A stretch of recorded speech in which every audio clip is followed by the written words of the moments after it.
Is Rilo Kiley the most important thing for you?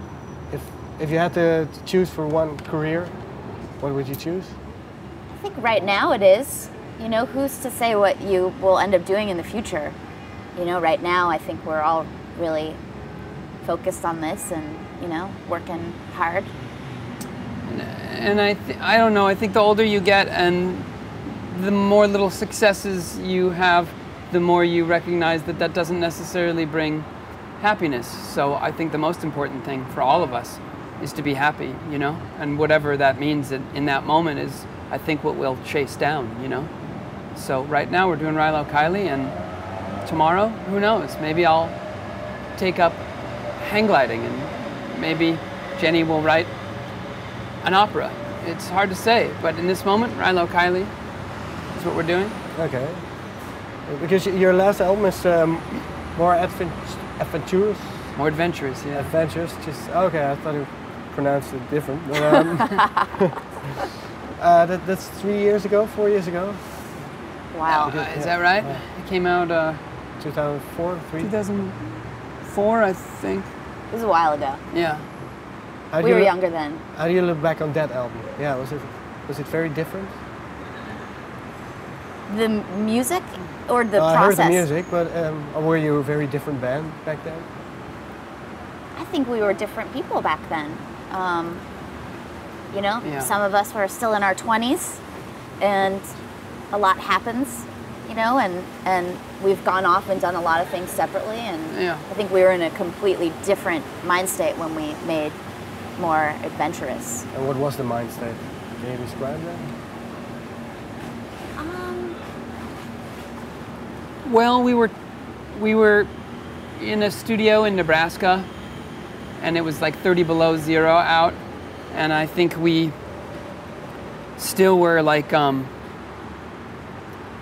well, struggling to pay the rent, and I think all those elements do something to you, you know, and help to really bring you together. And I think for that record, we were really, you know, sort of a band of brothers against the world, so to speak, you know, and I think. Did that change that?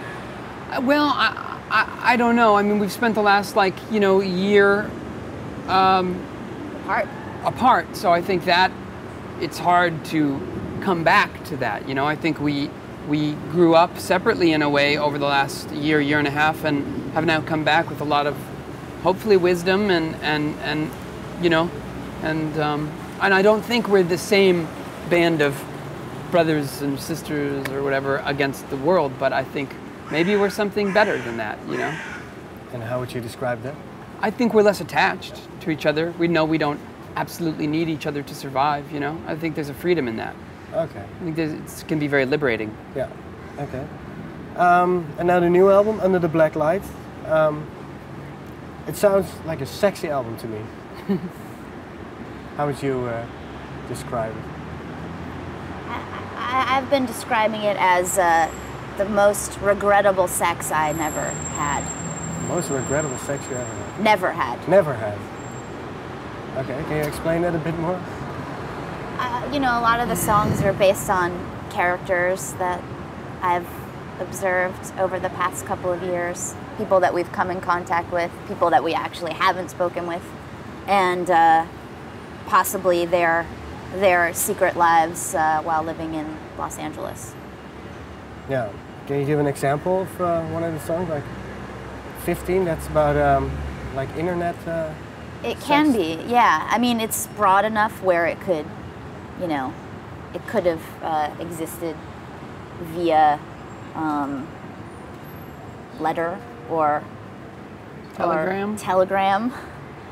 Morse code. Telegram love song. Morse code. Hand signals. Pinafore. But yeah, 15 is about a young woman and an older man, sort of to catch a predator type, and these two people who find themselves in love.